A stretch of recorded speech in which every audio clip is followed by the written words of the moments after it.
Maraming salamat sa Panginoon sapagkat minsan pa patuloy nga nating nararanasan at mararanasan at patuloy na ipararanas sa atin ang kanyang kabutihan. Tunay ngang totoo ang Diyos na ating pinaglilingkuran. Siya ang nagsabi, ako ang Diyos noon, ngayon at magpakailanman. Kaya ang Diyos na ating pinaglilingkuran kahit kailan ay hindi nagbago. Kaya patuloy tayong magpasalamat, magpuri sa katapatan ng ating Panginoon. Sa hapong ito, minsan pa, welcome po sa CGM Mother Earth and Christ Life Church Philippines Joint Sunday Service po. Ito po ang lingkod ng Diyos, si Pastora Janet Damaso, na patuloy na ginagamit ng Diyos dahil sa biyaya at pagpapala ng Diyos sa atin. Marami pong salamat. Buksan po natin ating Biblia sa aklat po ng Deuteronomy chapter 30 verse 19. Ito po, basahin po natin sama-sama. Ang sabi po sa Deuteronomy chapter 30 verse 19, sa wika pong banyaga, this day I call the heavens and the earth as witnesses against you that I have set before you life and death, blessing and curses. Now choose life so that you and your children may live. Sabi po sa Tagalog, sa verse 19, saksi ko ang langit at ang lupa na ngayoy inilahad ko sa inyo ang buhay o kamatayan at ang pagpapala o sumpa. Kaya piliin ninyo ang buhay para kayo at ang inyong lahi ay magtagal. Lagi pong pinagpapala ng Diyos sa kanyang mga salita. Sandali po tayong yumuko at tayo po ay manalangin. Humingi tayo ng gabay ng Panginoon. Dahil lagi natin ilagay sa ating puso, walang kabuluhan ang lahat ng bagay kung wala ang presensya ng Panginoon sa ating buhay. Tayo manalangin, mapagpalang Ama, sa pangalan po ng Panginoong Yesus, sa gabay at patnubay at karunungan ng Espiritu Santo. Minsan pa lumalapit po kami sa iyo upang ipagkatiwala sa iyo ang pangangaral na iyong mga salita. At minsan pa, dalangin namin ang karunungan ay ibigay mo sa iyong lingkod upang maipangaral ang salita mo ng may kapangyarihan. At sa bawat nakikinig at nanonood sa kanilang mga tahanan, ang dalangin ko, Ama, gawin mo pong matabang lupa ang kanilang mga puso upang ang mga salita mong katulad ng binhi ay matanim at mamunga sa tamang panahon. Marami pong salamat. Samahan niyo po kami sa pagbubulay-bulay namin ng iyong salita, mga salita mong makapangyarihan na kailangan po ng bawat isa sa amin. Sa iyo po ang papuri, sa iyo po ang pasasalamat, sa pangalan ng Ama, ng Anak at ng Espiritu Santo. Amen. So sa gabing ito, ang sabi po sa ating pong binasa, tunay nga, naglalagay ang Diyos. Sabi niya, this day, I call the heavens and the earth. Kumuha pa si Lord ng witness. Alam niyo po ba, sa mga bagay na desisyon, na bagay na ating gagawin, dito po, pinakita ng Diyos, kumuha siya ng witness para siyang maging testigo kung ano ang pinili mo. This day, I call the heavens and the earth as witnesses against you that I have set before you life and death. So naglagay ang Diyos sa harapan natin ng buhay at kamatayan, blessing and curses. Now choose life so that you and your children may live. So inuutusan tayo ng Diyos. God commanded us to choose life. Sabi po doon. So ang ating pong pag-aaralan sa hapong ito ay choose life and blessing. Sabi doon. So pumili daw natin, piliin daw po natin ang buhay at ang pagpapala. Bakit po? Basahin po natin dito. Sabi po doon, you can choose your future and destiny. Sabi ko nga dun sa post ko, tsaka po dun sa lesson namin kahapon, kagabi sa Bed of Promises. Hindi mo kasalanan ang iyong pinagmulan, pero magiging accountable ka sa Diyos sa pipiliin mong buhay na iyong patutunguhan. So yung pagpili mo, yung pinanggalingan mo, hindi mo pwedeng piliin eh. Hindi mo pwedeng piliin ang magulang. Hindi mo pwedeng piliin kung saan kang pamilya manggagaling o mabibilang. Pero in a long run sa buhay mo, pwede mong piliin ang buhay o ang pagpapala o ang sitwasyon na iyong patutunguhan. Sabi doon, you can choose your future and destiny. You can choose to allow the Spirit to love through you and live through you. Pwede mong piliin na hayaan mong i-allow mo ang Espiritu Santo na pangunahan ka, na ang Espiritu Santo ay makita sa buhay mo, na yung pag-ibig ng Espiritu Santo ang magbunga, ang makita at maramdaman ng mga taong nakapaligid sa iyo. You can choose. Pero sabi doon, you can choose to receive the joy of the Lord. Pwede mong piliin, natanggapin yung joy na inaalok ng Diyos, yung kagalakan na galing sa Panginoon. To renew your mind. Pwede mong piliin na yung pag-iisip mo ay i-renew o o muling ayusin o baguhin ng Panginoon. You can choose to pray in the Spirit. Pwede kang mamili. Manalangin ka sa flesh, manalangin ka ng kalooban mo, yung gusto mo, yung mga bagay na nais mo, desire ng flesh or ng sarili mo. Pero you can choose to pray in the Spirit. Dahil sabi nga, hindi raw tayo marunong manalangin at ang Espiritu ang dumudulog sa atin. So sa ating pananalangin, pwede rin daw po na piliin nating pangunahan tayo ng Espiritu ng Diyos. You can choose to be a door of the word.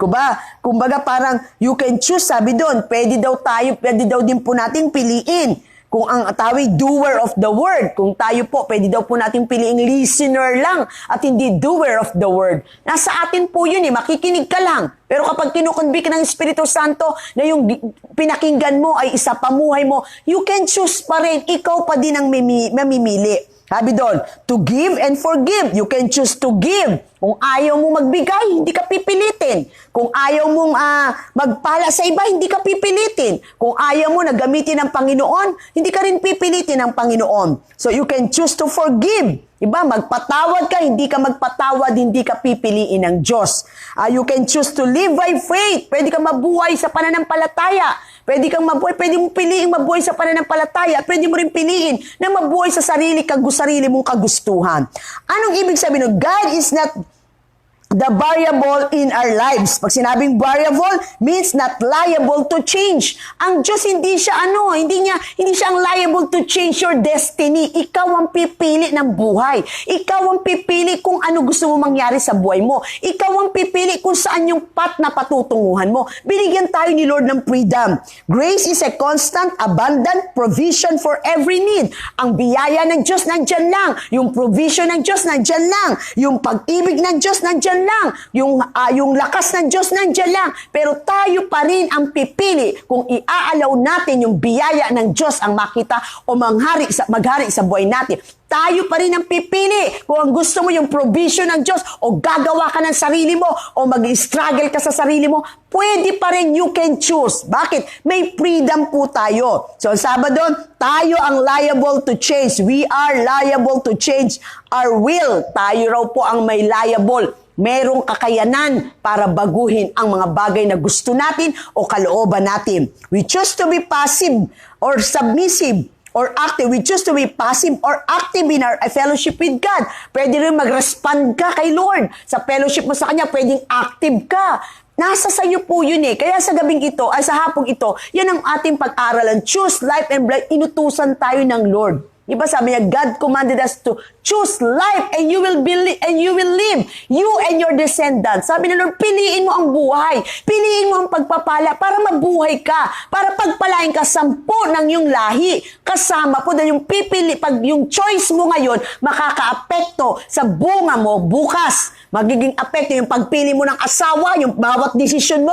Hindi lang ikaw ang apektado niyan, pati anak mo, apo mo, at kaapu-apuhan mo. Lahat po kaya choose wisely, tinuturuan tayo ng Panginoon. Sa verse 1, sabi doon, isa-isahin po natin yung sabi po ng verse. Basahin po natin. Sabi sa verse 1, now what I am commanding you today is not too difficult for you or beyond your reach. Sabi po sa verse 11, Deuteronomy 30:11, ang kautosang ibinibigay ko ngayon sa inyo ay madaling sundin at unawain. Sabi, hindi mag-uutos ang Diyos na hindi po natin kaya. Kaya lang nasa atin ang pagpili kung susundin natin o yung utos niya o gagawin natin yung inuutos ng Diyos. Diba? May sakripisyo naman talaga minsan, pero nasa sayo naman yung pagpili. Verse 12, sabi doon, it is not up in the heaven so that you have to ask, who will ascend into heaven to get it and proclaim it to us so we may obey. Sabi sa verse 12, sabi po doon, sabi sa Tagalog, niwala ito sa ibayong dagat.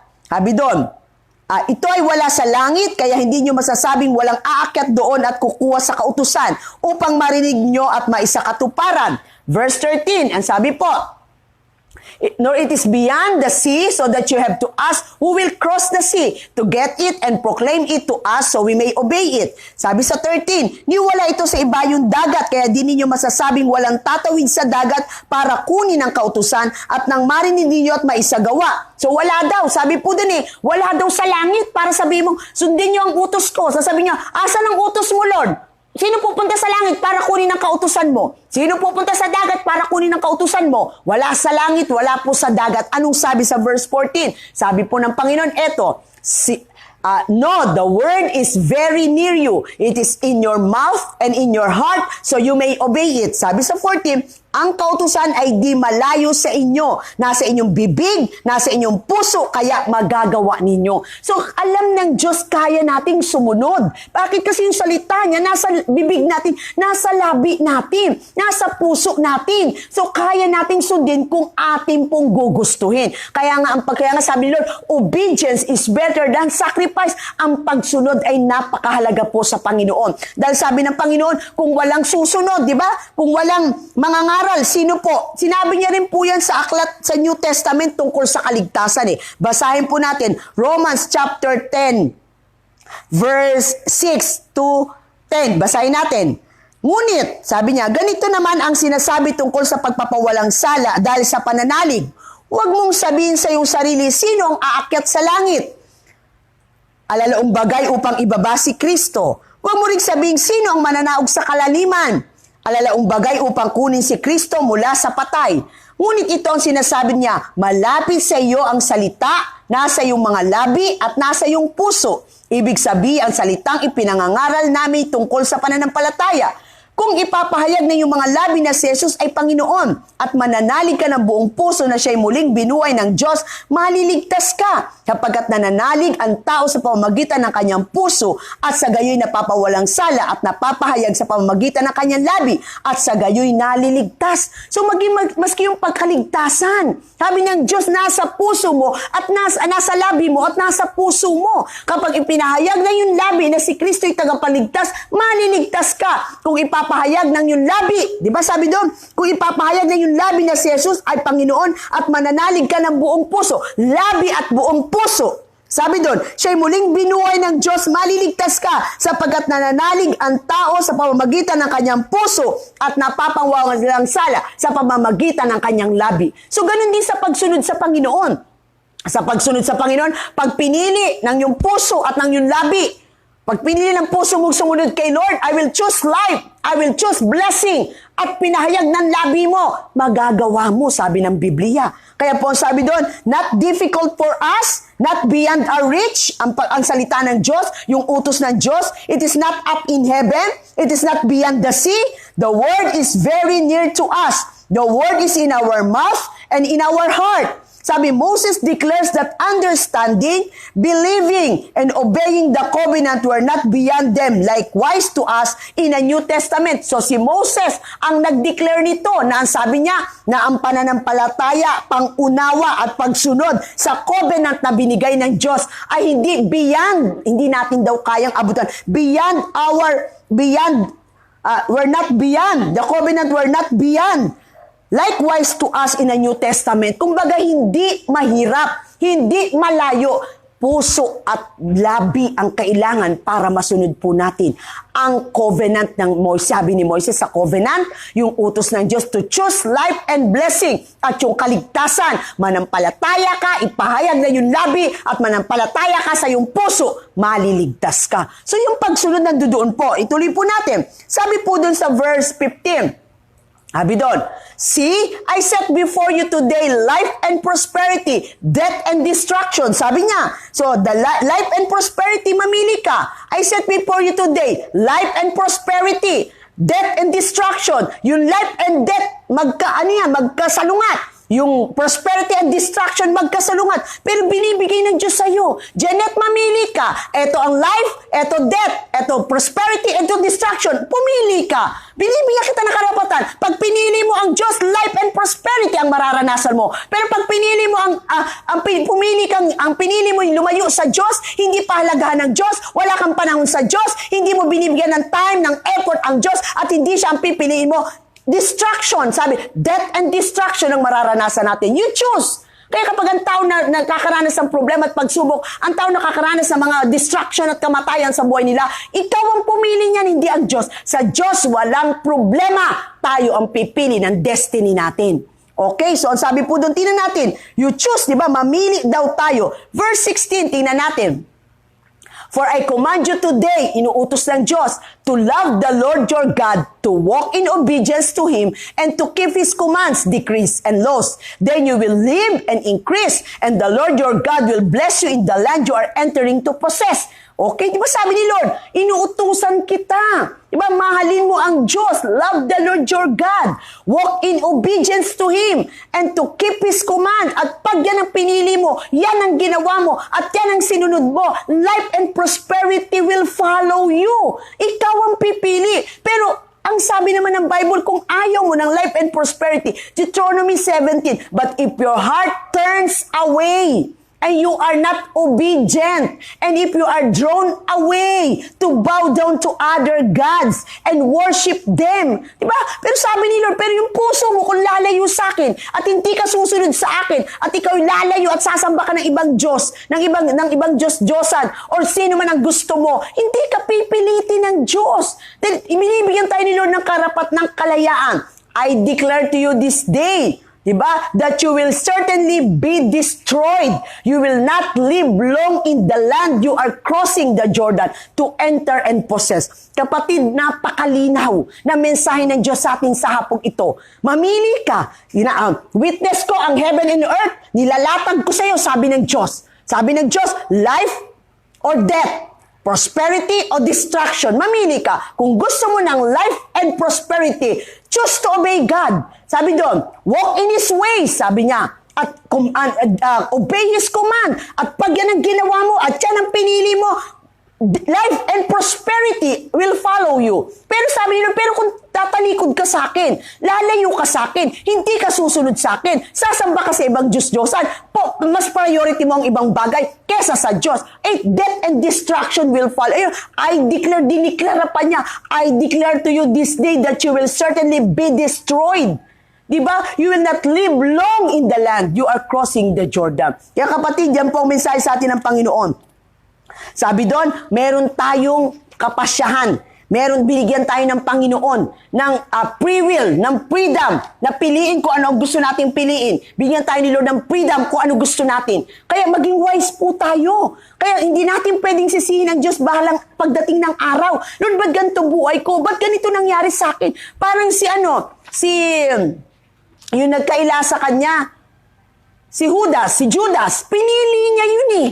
Diba pinili niya na i-betray si Jesus? Pinili niya na mas pinili niya yung 30 pieces na pilak. Makuha niya kesa yung kanyang faithfulness kay Jesus. Pero anong nangyari sa kanya? Death and destruction ang naranasan niya. Pero pag pinili mo ang pagsunod sa Panginoon, alam niyo po, hindi tayo pipilitin ng Diyos. Kasi ayaw ng Diyos ang sumusunod sa Kanya na pipilitan lang. Kaya nga, maraming gagamitin ng Diyos kung hindi ka susunod. Sabi ko nga, hindi maaapektuhan ng Diyos ang ministry kung ayaw mo. Maraming pwedeng gamitin ng Diyos. Maraming pwede. Kaya sabi niya, obedience is better than sacrifice. Sabi niya hindi niya kailangan ng magaling. Ang kailangan niya yung masunurin. Hindi niya kailangan yung mga bagay na pinagmamalaki natin sa mundong ito. Kahit sabi mo, Lord, wala naman akong pinag-aralan. Lord, hindi naman ako magaling. Lord, mahirap lang kami. Lord, mahina lang po ako. Lord, ang dami kong kahinaan. Lord, ganito po ako. Ganito po yung pamilya ko. Kahit paanong idahilan mo sa Diyos, pag ikaw ay masunurin, lahat ng dahilan mo, pwedeng alisin ng Diyos. Yung kahinaan mo, pwede kanyang palakasin. Yung karunungan, pwede ka niyang bigyan ng karunungan kahit wala kang pinag-aralan sa mundong ito.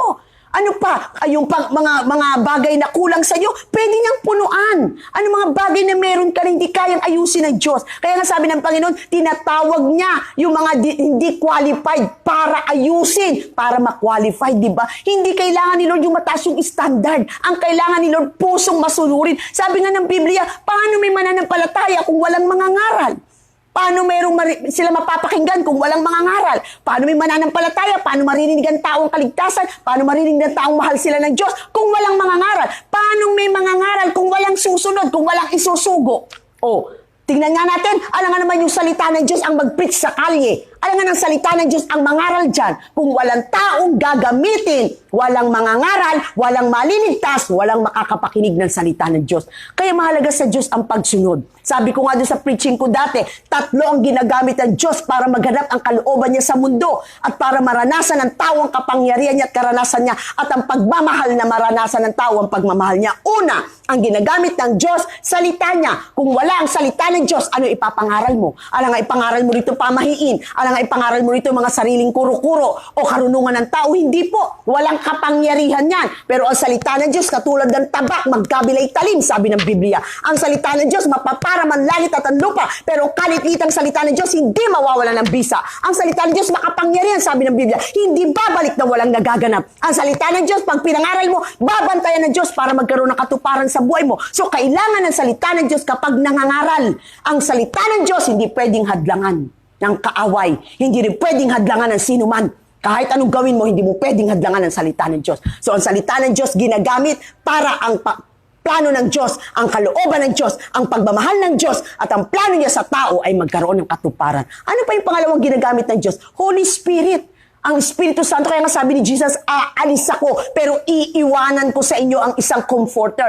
Ang Holy Spirit na siyang mag-aaliw, counselor, comforter, siya yung ating mag-guide sa atin, magbibigay ng karunungan. Holy Spirit. Ang Holy Spirit, walang kabuluhan ang ganda ng pananalita mo kung walang pahid ng kapangyarihan ng Diyos. It is not by might nor by power, but by my Spirit. Ang Espiritu Santo ang humihipo sa puso ng bawat nakikinig. Kaya hindi kailangan ng karunungan ng tao kahit anong runong mo. Pag walang pahid ng Espiritu Santo, ang mga salitang lumalabas sa bibig mo, walang pahid, walang kapangyarihan. Espiritu Santo ang may kapangyarihan humihipo sa puso natin. Espiritu Santo ang dahilan bakit tayo nabuborn again. Espiritu Santo ang dahilan bakit tayo naging anak ng Diyos. Ang Espiritu Santo magpapatotoo na tunay nga tayong anak ng Diyos. Pwede mong hadlangan ng Espiritu Santo? Hindi, makapangyarihan siya. Walang pwedeng humadlang sa Kanya. Hindi mo mahadlangan. Kaya ang salita ng Diyos, ang plano ng Diyos, ang lahat ng gusto ng Diyos sa mundo, magaganap dahil ang salita niya at ang Espiritu Santo ay nariyan laging available. Pangatlo, sino ginagamit ng Diyos? Tao, lingkod niya. Kaya nga tayo nangangaral eh. Bakit? Kasi walang pwedeng gamitin. Alangan man bumaba rito. Alangan naman gamitin niya ang anghel. Alangan gamitin niya tayo, tao sa tao. Kaya tinawag tayo ng Diyos para maglingkod sa Kanya. Kaya tinawag tayo ng Diyos para mangaral. Tayo ang gagamitin ng Diyos. Kasama ang salita, kasama ang pahid ng Espiritu Santo. Magiging powerful tayo para maging lingkod ng Diyos. Ang tao pwedeng hadlangan? Pwede. Ang tao pwedeng hindi sumunod? Pwede. Pwede ang tao tumalikod? Pwede. Pwede ang tao umayaw? Pwede. Ang Holy Spirit, ang Word of God, hindi aayaw. Hindi mapaparam yan. Hindi yan mawawala. Laging available yan. Makapangyarihan yan. Pero ang tao ginagamit, pwedeng tumigil, pwedeng umayaw, pwedeng tumalikod, pwedeng hindi sumunod sa Diyos.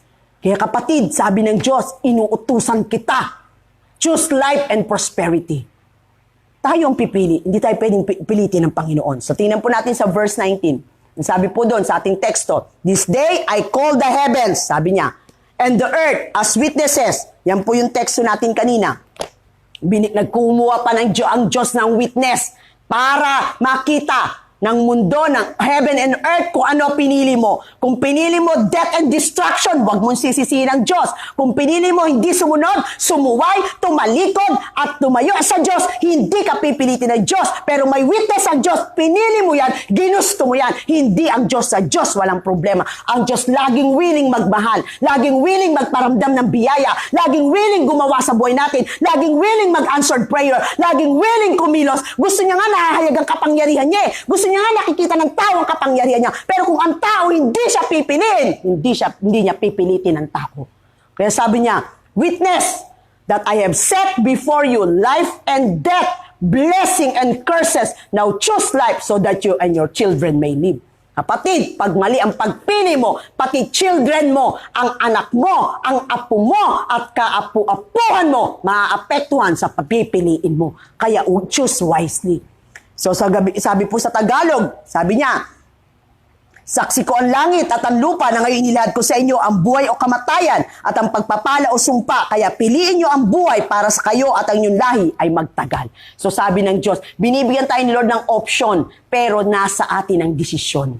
And verse 20, sabi niya, and that you may love the Lord your God, listen to His voice, and hold fast to Him. For the Lord is your life, and He will give you many years in the land He swore to give to your fathers Abraham, Isaac, and Jacob. So sabi niya, ibigin niyo si Yahweh, makinig sa kanyang tinig, at manatiling tapat sa kanya. Sa gayon, mabubuhay kayo ng matagal sa lupaing ipinangako niya sa ninuno niyong sina Abraham, Isaac, at Jacob. So kung si Lord ay mamahalin natin, sabi doon, makikinig tayo sa kanyang tinig, sa kanyang salita, at tayo ay manghahawakan, mag-hold fast tayo. Tayo ay yung faith natin ay mag-hold firm tayo sa pananampalatayang binigay niya. Sabi niya, you will live long. Sabi niya. Kaya nga, death and life, sabi, life and death, prosperity or curse. Mamili ka. So sa hapong ito, yan po ang mensahe sa atin ng Panginoon. Ayan, sabi doon, we can choose to be passive victims or active overcomers. Choose, pumili ka. Mamili ka. Pwede raw tayo accepting what happens without trying to change. Pag sinabing passive victims, accepting what happens without trying to change, to react to things, to think, or to think things helpless. Sabi doon. Yan sabi po doon, yung bang nakita mong ganyan, wala kang gagawin, okay na lang, yan ang buhay eh. Tanggapin na lang.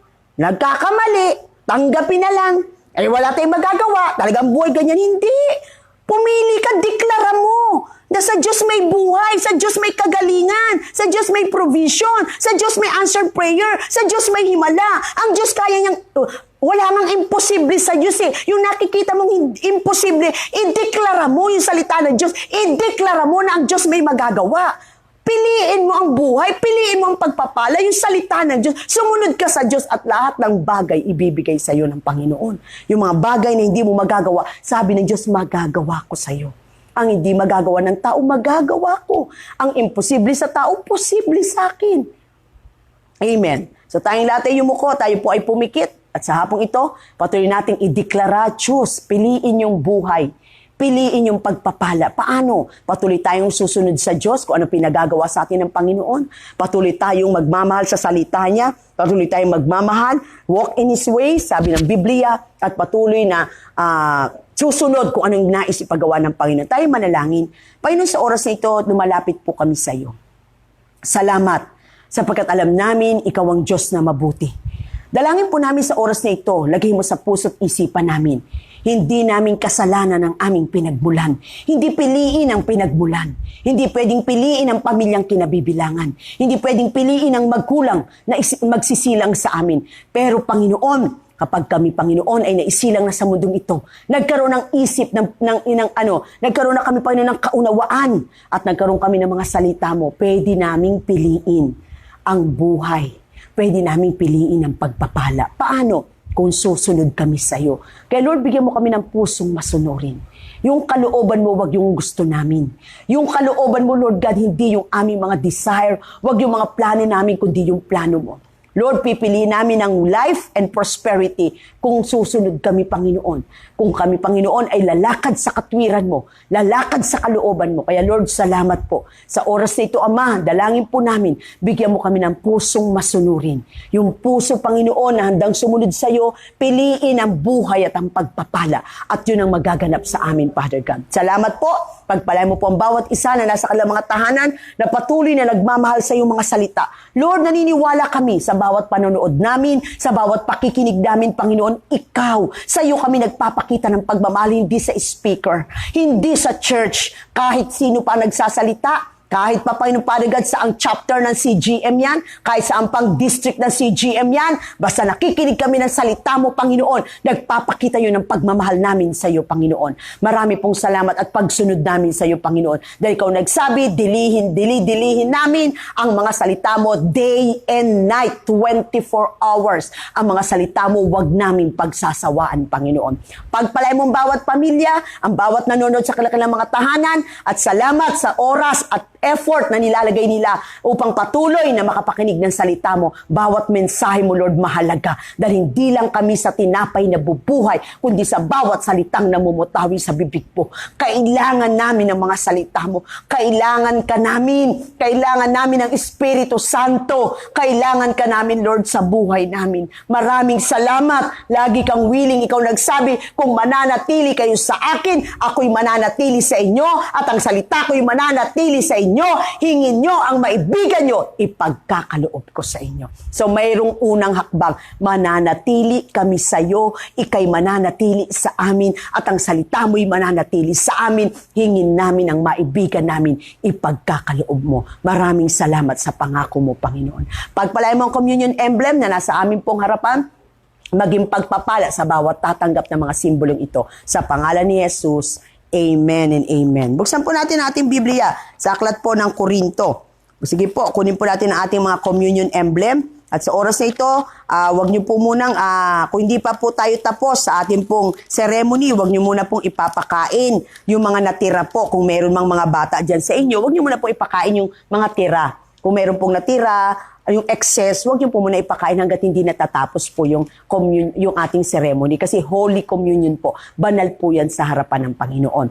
At kung meron po kayong mga anak na medyo wala pa sa wastong edad para humingi ng tawad, magsisi ng kanyang kasalanan, hindi po siya pwedeng mag-take ng communion. Sige po, kunin po natin ang tinapay na walang lebadura na simbolo po ng katawan ng ating Panginoon. Ito ang aral na tinanggap ko sa Panginoon, 1 Corinthians 11:23. Itong aral na tinanggap ko sa Panginoon at ibinibigay ko naman sa inyo. Ang Panginoon Jesus ng gabing siya ipagkanulo ay dumampot ng tinapay. Nagpasalamat at pinagpira-piraso ito at sinabi, itong aking katawan na inihahandog para sa inyo, gawin niyo ito bilang pag-aalaala sa akin. Atin pong ipanalangin. Pagpalain mo, Panginoon, ang simbolo ng iyong katawan, tinapay na walang lebadura, Panginoon, na sumisimbolo, Father God, na sa iyong mga latay kami nagkaroon ng kagalingan. Pagpalay mo, Panginoon, ang simbolong ito at maging pagpapala, Panginoon, sa bawat tatanggap sa hapong ito. Sa pangalan ni Jesus, sabay-sabay po natin kainin.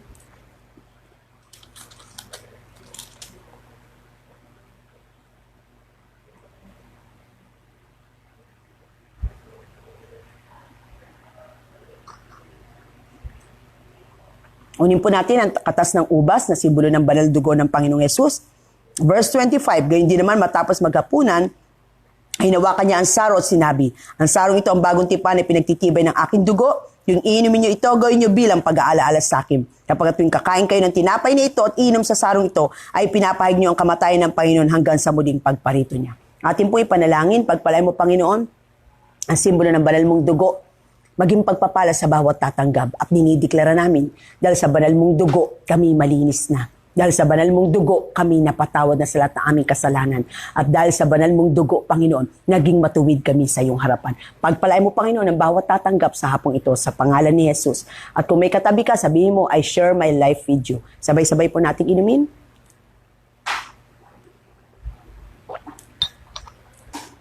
Marami pong salamat, Panginoon.